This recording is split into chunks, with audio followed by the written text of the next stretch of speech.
I never expected to see my wife cheat on me, especially not at my best friend's wedding, and with him of all people. I'll try to get through this quickly, without missing the important details. It's hard to know where to start when your whole life feels like it's been flipped upside down, but I guess I should begin with the weeks leading up to the wedding, before everything fell apart, and before I realized just how bad things had gotten between Erica and me. My name is Mitch, I'm 36, and I run a small auto repair shop in the town I've called home my whole life. I like fixing things, always have.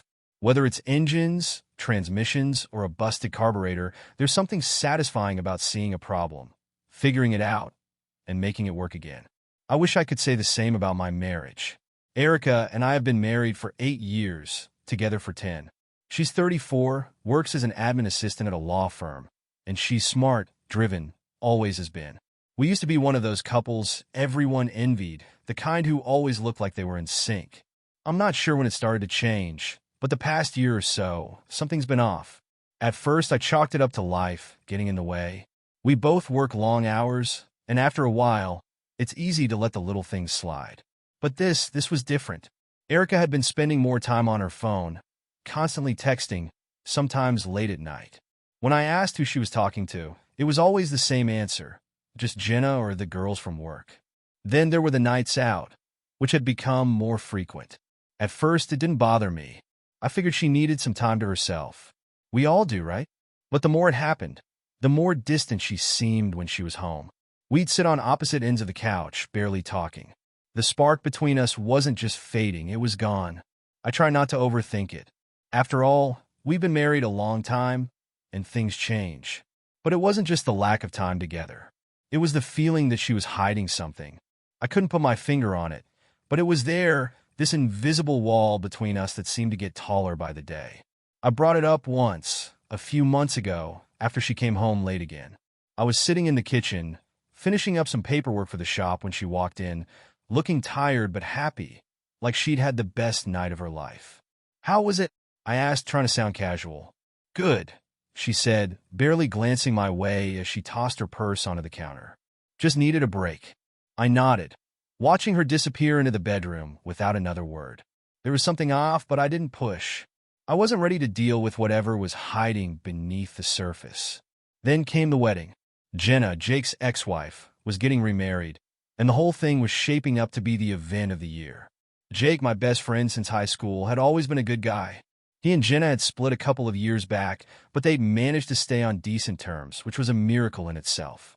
When Jenna's second engagement was announced, it didn't surprise me that she wanted Jake and the rest of us there.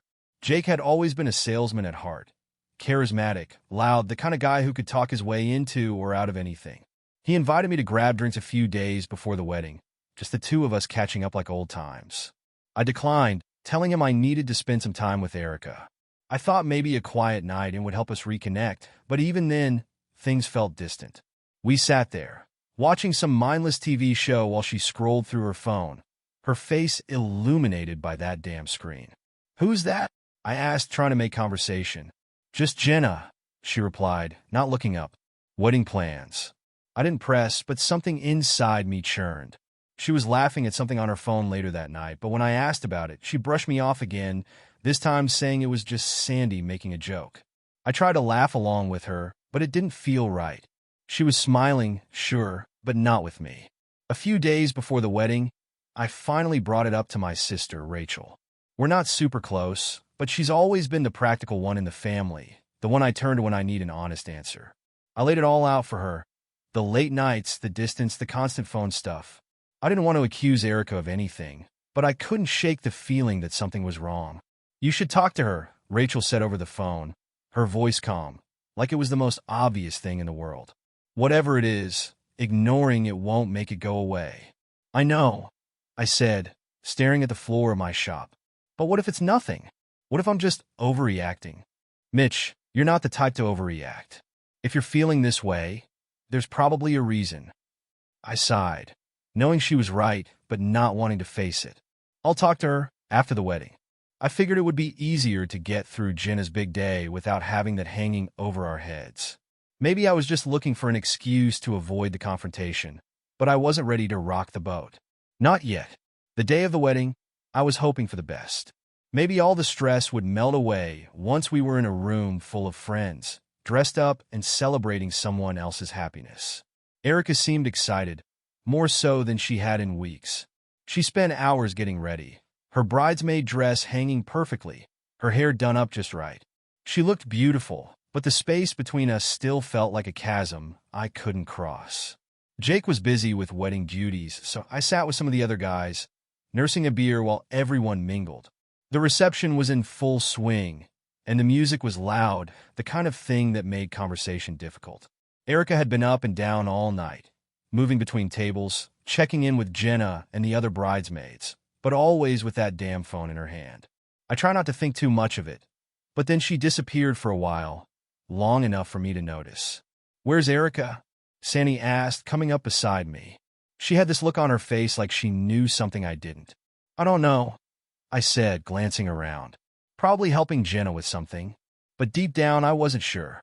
Something was nagging at me, pulling me toward a truth I wasn't ready to face. The wedding day was a blur of activity, but I remember every detail. Erica was up early, getting ready with the other bridesmaids at Jenna's house, while I stayed home and took my time getting dressed. It wasn't like I had much to do, just throw on a suit and show up. Erica, though, had been buzzing about this day for weeks. She looked stunning when she left that morning, her bridesmaid dress perfectly fitted, hair done up in a way that I hadn't seen in a while. I thought maybe this whole thing would bring some life back into her, into us. By the time I arrived at the wedding venue, the ceremony was already starting. It was at a big open country club, the kind with a lot of green, open fields and a banquet hall attached. I slipped in quietly, finding a seat near the back as Jenna and her new husband exchanged vows. Erica was standing up there with the bridesmaids, looking focused but distant, like her mind was somewhere else. I felt that nagging feeling creeping again, but I brushed it off. I was just being paranoid. Once the ceremony ended, the reception began in full swing. I joined Jake at the bar right away. We hadn't had much time to catch up lately, and I figured tonight would be a good chance. But even Jake seemed a bit off, more distracted than usual. I thought it was maybe the whole wedding thing messing with him. After all, Jenna had been his wife once, and seeing her get remarried might have been doing a number on his head. "Hell of a day, huh?" I said, clinking my beer against his glass. Jake gave a tight smile. "Yeah, it's something." He took a long drink, his eyes darting around the room. I followed his gaze, trying to figure out what had him so distracted, but it was just the usual wedding crowd. People chatting, kids running around, the DJ setting up. Everything seemed normal. We drank together for a while, talking about work, his latest sales deals, and the shop. But every now and then, I noticed Jake glancing over at Erica, who was still bouncing between tables, talking to the bridesmaids, checking her phone, and barely spending any time with me. "Erica's been busy tonight," I said, half joking, trying to mask the irritation building inside me. Jake shrugged. "It's a wedding. You know how it goes. She'll be back around." I nodded, but something wasn't sitting right with me. I kept drinking, hoping it would dull the weird tension I felt. But the more I watched her, the more it gnawed at me. Every time I glanced in Erica's direction, she was either staring at her phone or chatting with Jenna's other friends. Her face lit up with a smile I hadn't seen in ages. She seemed carefree, like whatever had been weighing her down these past few months didn't exist tonight. "Hey," I called out as she passed by our table again, barely pausing to acknowledge me. "You doing okay?" She glanced at me, the smile still on her face, but her eyes flickering with something else, something unreadable. "Yeah, just busy. Bridesmaid duties. Right? Don't forget about your husband duties." I joked, but there was an edge to my voice I couldn't hide. "I won't," she said, barely skipping a beat before moving off again to talk to Jenna's sister across the room. I let out a breath and downed the rest of my drink. Jake was watching me, his expression unreadable. "Everything all right between you two?" he asked, finally breaking the silence between us. "Yeah," I said, even though it didn't feel true. "Just, things change after a while." Jake nodded, taking a swig from his glass. "You ever think about—" Before he could finish, the DJ called for the newlyweds' first dance, cutting through the noise of the room. Everyone turned their attention to Jenna and her new husband as they made their way to the center of the dance floor. The lights dimmed, and the music started. Some slow, sappy love song that everyone clapped for. Erica stood near the edge of the dance floor with the other bridesmaids, and I saw her glance toward Jake. They shared a quick look, one I couldn't quite read. It was gone in a second, but it left me feeling uneasy. "Everything okay?" I asked again, more to Jake this time. "Yeah, of course," he said, but there was something off in his tone. His hand tightened around his glass. "Just a lot on my mind." I didn't push it.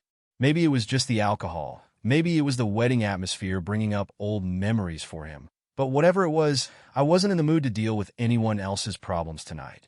I had enough of my own. As the night wore on, I kept drinking, hoping it would numb the gnawing feeling inside me. But instead, it only made things worse. Erica kept disappearing, going outside for air, checking on Jenna, or, as I suspected, texting someone constantly. I tried to focus on conversations with Jake and a few of the other guys from work who'd shown up, but every time Erica left the table, I felt more frustrated. "Where'd she go?" I asked Jake after she vanished for the third time that night.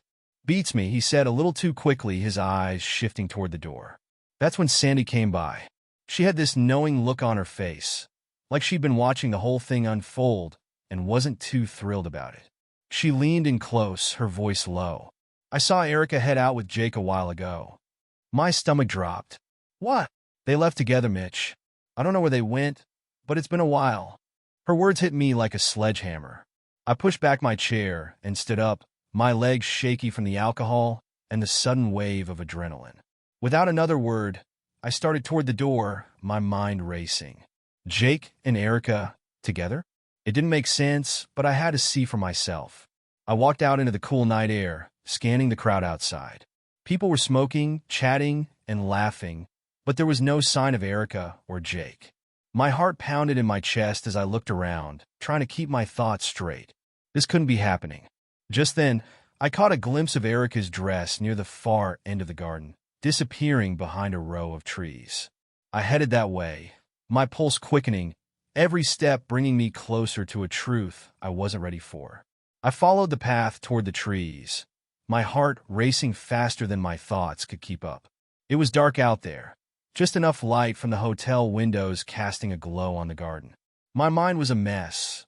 Part of me still didn't want to believe what Sandy had said, but another part, a deeper instinct, was pushing me forward. I wasn't sure what I was about to find, but I knew it wasn't going to be good. As I rounded the corner past the trees, I stopped dead in my tracks. There they were. Erica, with her back against the wall. Jake pressed up against her, his hands on her waist, their faces inches apart. I froze. For a second, I didn't think they'd even notice me. They were too caught up in each other to care about the rest of the world. It was like my brain shut down for a second, like time slowed. Everything around me seemed to blur. But the sight of them together, their bodies so close, was crystal clear. Erica's bridesmaid dress was wrinkled, her hair a mess, and Jake's jacket was hanging open, his tie loosened. It didn't take a genius to figure out what had been happening before I showed up. I couldn't move. I just stood there, watching them, waiting for them to see me. Then, as if sensing my presence, Erica's eyes fluttered open. Her gaze met mine, and her face went pale. She shoved Jake away from her so quickly, he nearly stumbled. "Mitch," she started, but her voice faltered, trembling. Jake whipped around, his face instantly changing from whatever cocky smirk he'd had to sheer panic. For a moment, the three of us stood there in stunned silence, no one daring to speak. The air between us felt thick, heavy, suffocating. "Mitch, this isn't what it looks like," Erica stammered, pulling at the fabric of her dress, trying to straighten it out as if that could somehow erase the image that was already burned into my brain. We weren't. I couldn't even respond. My mouth felt dry, my throat tight. My mind was racing, but my body felt numb. Jake, my best friend, the guy I'd trusted with everything, was standing there, his hands still half raised, like he didn't know whether to apologize or just disappear into the night. "Come on, man," Jake finally mumbled, his voice low, filled with something like regret. "I'm sorry. We didn't want it to happen this way." I stared at him, barely hearing the words. Didn't want it to happen this way? This way? Like there was a better way to tell me that my wife and my best friend were, what? Hooking up behind my back? At a wedding, of all places? I took a step back, shaking my head, my mind trying to process everything at once. Erica's eyes were wide, panicked. She stepped forward, reaching out like she wanted to grab my arm, but I jerked away from her. "It was a mistake," she blurted out, her voice cracking. "It didn't mean anything, Mitch. Please, just listen. A mistake. Didn't mean anything." I felt like I was outside my body, watching this all unfold from some distant place. The words hit me, but they didn't make sense. How could this not mean anything? How could they stand there and say that like it was some small slip-up, some minor screw-up that we could just move past? "Don't," I said, my voice coming out harsher than I intended. "Don't even try to explain." "Mitch," Jake started, but I cut him off, shaking my head. "Shut up, Jake," I snapped. I couldn't even look at him. The anger that had been simmering inside me was finally starting to break through the numbness. But it wasn't enough to explode. Not yet. I felt like I was floating, the ground no longer beneath my feet. Erica's face was wet with tears now. I could see her hands shaking, and part of me wanted to feel something: anger, sadness, betrayal. But I was just hollow. I felt like the wind had been knocked out of me, and all I could do was stand there, trying to piece together what the hell had just happened. "I didn't mean for this to happen," she whispered, her voice barely audible. "Please, Mitch. It was just a stupid, drunken mistake." I let out a laugh, sharp, humorless, bitter. "A mistake, right? How long?" I asked, my voice cold. "How long has this been going on?" She didn't answer right away. Her eyes darted to Jake, then back to me, her silence telling me everything I needed to know. It wasn't just tonight. It had never been just tonight. "Answer me, Erica," I demanded, my voice rising now, the numbness giving way to something harder, something angrier. "How long?" Jake cleared his throat, looking away from both of us, like he couldn't stand the sight of what he'd done.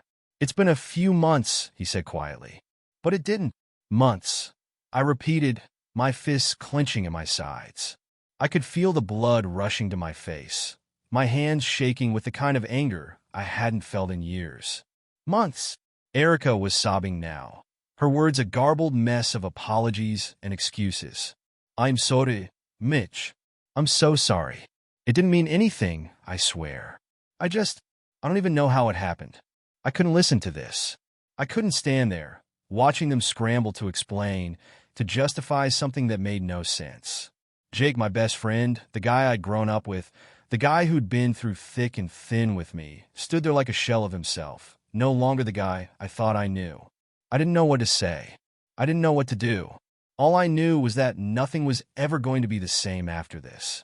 "Get out of my sight," I finally said, my voice low, barely holding back the fury bubbling underneath. "Both of you." "Mitch, wait," Erica started, but I held up my hand. "No," I said, my voice cold. "I don't want to hear it. Just go." Jake hesitated, like he wasn't sure if he should follow my order or keep standing there, trying to make things right. But there was nothing either of them could say to make this better. Nothing. They left quietly, quickly. I watched them disappear into the darkness, leaving me standing there alone in the garden, the night air cool against my skin, but doing nothing to soothe the storm raging inside me. My whole world had just shattered, and there was no putting it back together. I didn't make a scene. I wanted to. Hell, every muscle in my body was ready to snap, to yell, to tear through something. But instead, I left the wedding, walked straight to my car, and got the hell out of there. I couldn't stay. Not after what I saw. Not with them still somewhere in that building, probably trying to figure out what they'd say to make it all okay. I drove aimlessly for what felt like hours. I couldn't go home, not with everything swirling in my head. The streets blurred past me as I gripped the steering wheel, my knuckles turning white. The anger was there, bubbling underneath, but mostly I felt numb, like everything had shut off inside me, and I was just going through the motions, not really present. At some point, I ended up at my sister Rachel's house. I don't even remember making the decision to drive there, but suddenly, I was sitting outside her place, staring at the front door. It was late, probably past midnight, but the lights were still on. Rachel was always up late, reading or watching those crime dramas she loved. I sat there for a few minutes, trying to decide if I should even bother her with this. She had her own life, her own problems. But I couldn't think of anywhere else to go. I walked up to her door and knocked, the sound heavy in the quiet night. A few seconds later, Rachel opened it, her face instantly switching from surprise to concern. "Mitch, what are you doing here?" she asked, stepping aside to let me in. I didn't say anything at first. I just walked past her into the living room, collapsing onto the couch like my legs couldn't hold me up anymore. Rachel followed, sitting across from me, her eyes scanning my face like she was trying to figure out what had happened. "Is everything okay?" she asked softly. I shook my head, staring at the floor. "No, everything's messed up." Rachel didn't push me. She never did. She just sat there, waiting, giving me space until I was ready to talk. And eventually, the words just spilled out. I told her everything. The wedding, the garden, finding Erica and Jake. I couldn't even look at her while I said it. My eyes stayed fixed on the floor, like if I didn't meet her gaze, it would hurt less.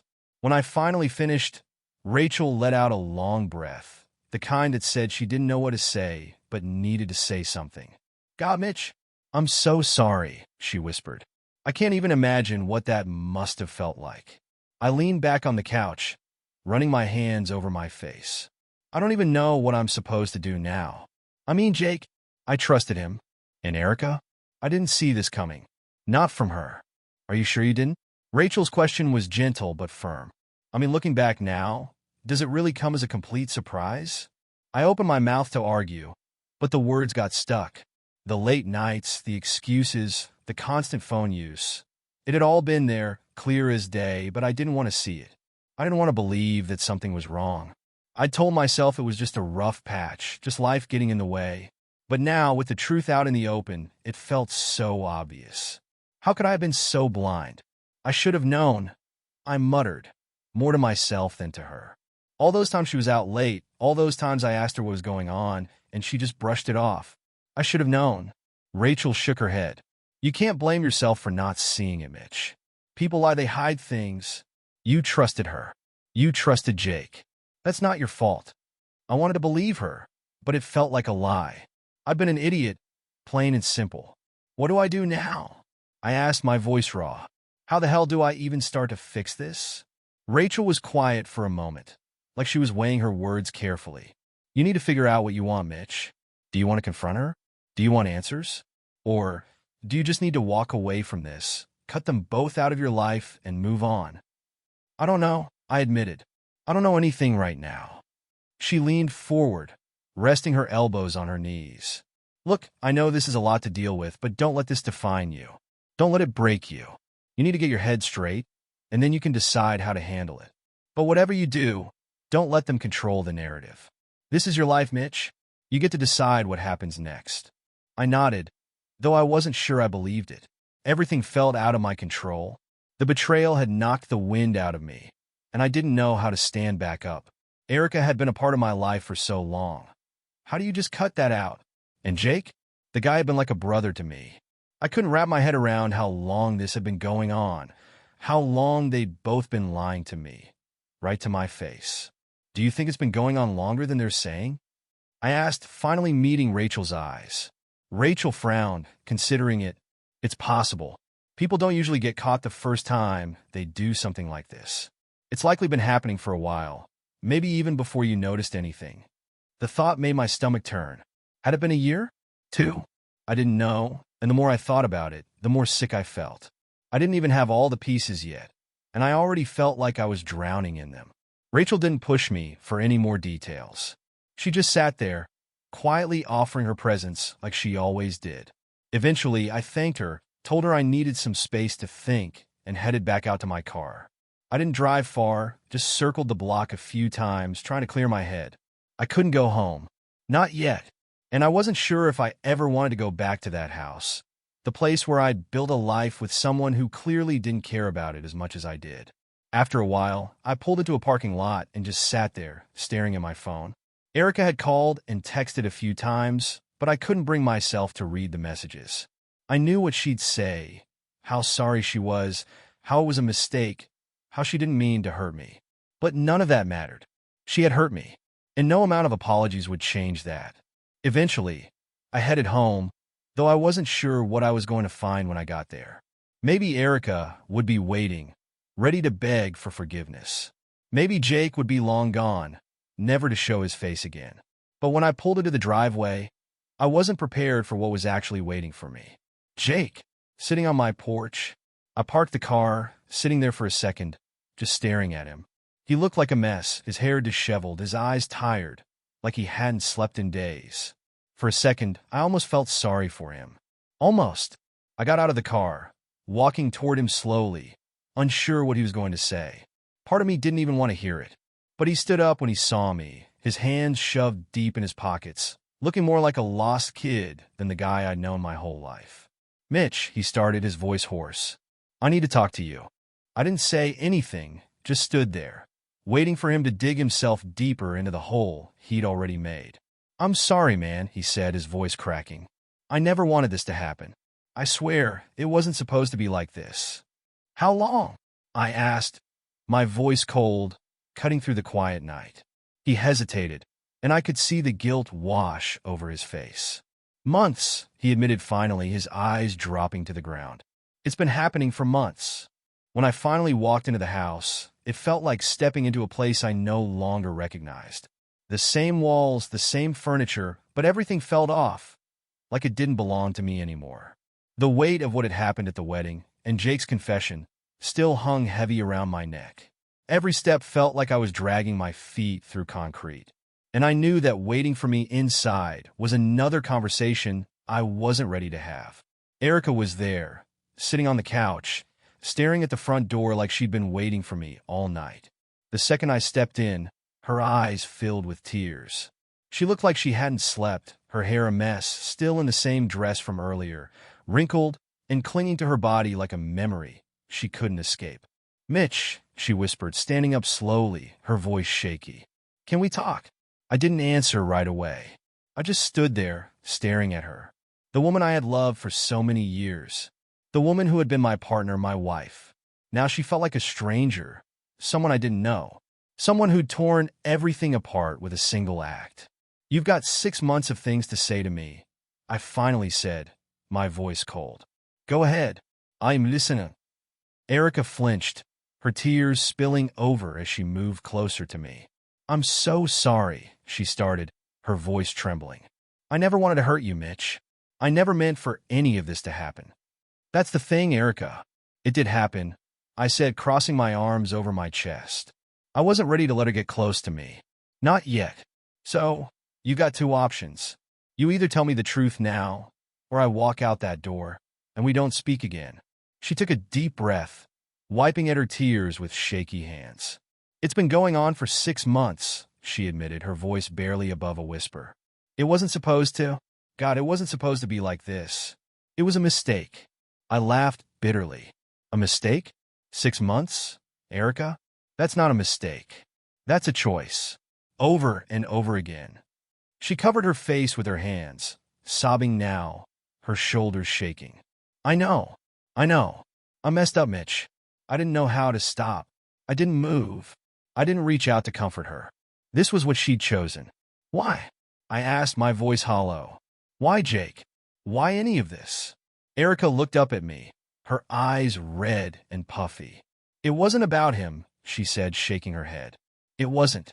It was about us. You were always at the shop. You were never home anymore. And when you were, it felt like we weren't even connected.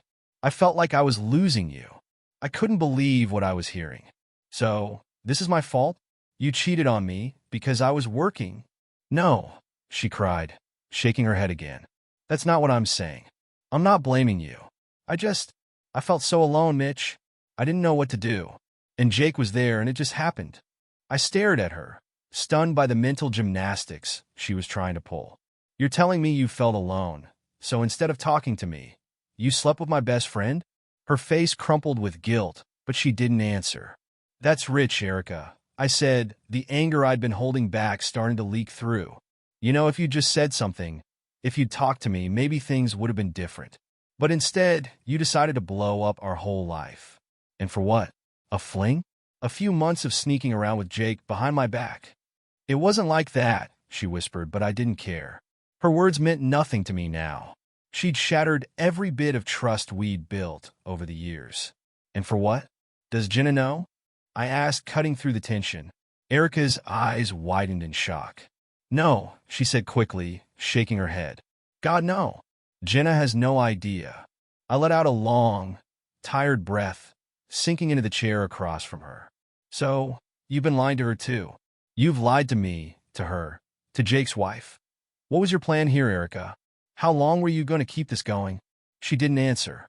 She just sat down on the couch again, staring at the floor, her tears falling silently now. The silence between us stretched out, thick and heavy, broken only by the sound of my own thoughts racing through my head. I love you, Mitch, she whispered after a long pause, her voice so soft I almost didn't hear it. I still love you. I never stopped. I looked at her, feeling nothing but the weight of her words. The words that used to mean something to me.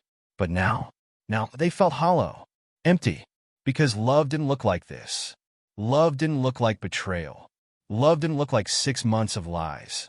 I don't even know what that means anymore, I said quietly. How can you say you love me after everything? Because it's true, she insisted, her voice pleading. It was just a stupid, horrible mistake, Mitch. Please don't throw everything away because of it. I shook my head. You threw it away, Erica. You and Jake. You did this. She looked like she wanted to argue, to fight for what was left of us. But how could I believe anything that came out of her mouth now? How could I trust her again? And then, just as I was about to tell her I couldn't do this anymore, she dropped another bomb. I'm pregnant, she whispered, her voice barely audible. The words hit me like a freight train. I stared at her, blinking, my mind spinning in circles as I tried to process what she'd just said. Pregnant? With my child? Or?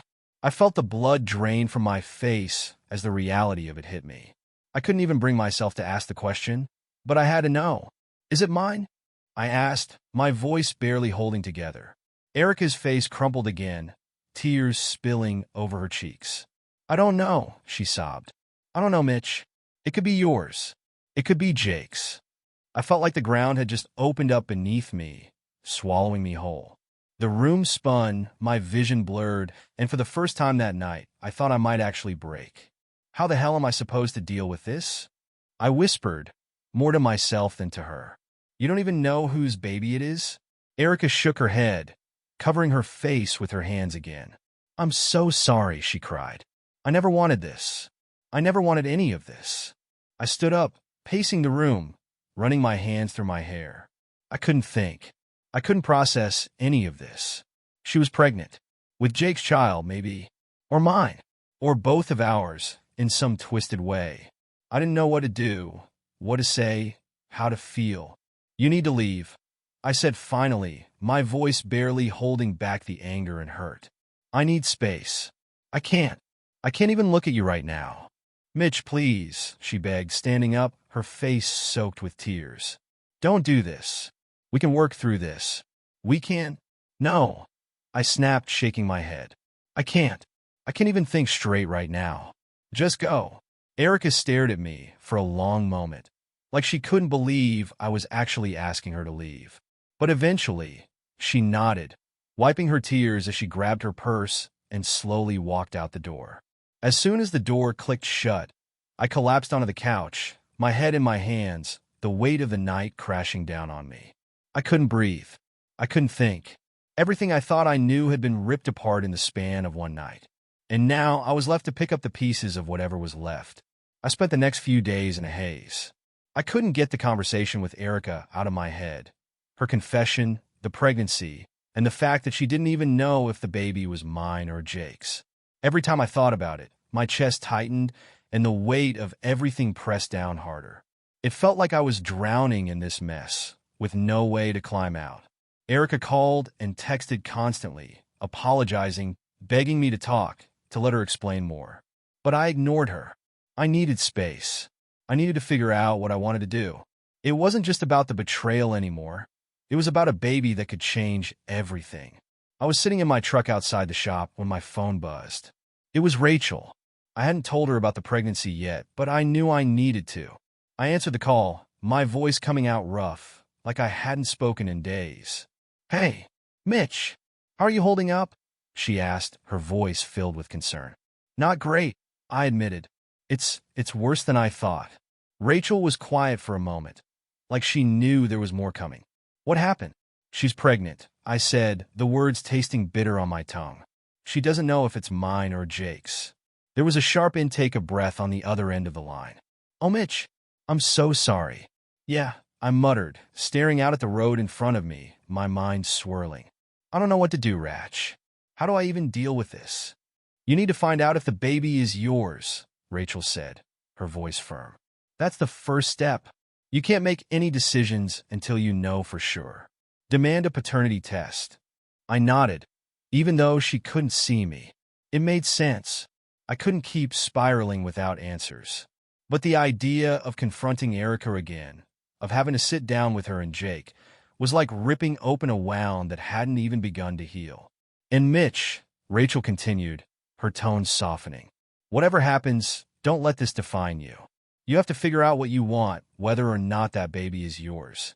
You need to decide what's best for you, not just what's best for everyone else." "I know," I whispered.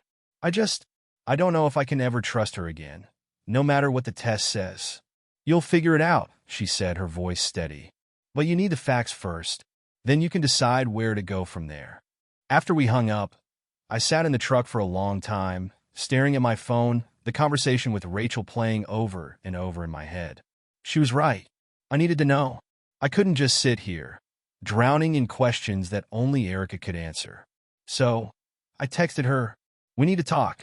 Paternity test." She replied almost instantly, "I'll do whatever you need, Mitch. Please, just let me see you." I wasn't ready for that yet, but I told her to meet me at the doctor's office to get the process started. I needed to know the truth, once and for all. The days leading up to the test were tense. I hadn't spoken to Jake, and I wasn't planning to. Erica had sent a few more messages, pleading for another chance, but I kept my responses short. Everything felt too raw, too fresh to even consider a conversation about us, if there even was an us anymore. The day of the test, we met at the clinic. The atmosphere between us was thick with awkwardness and guilt. Erica looked nervous, her eyes darting to me every few seconds, like she was trying to gauge my mood.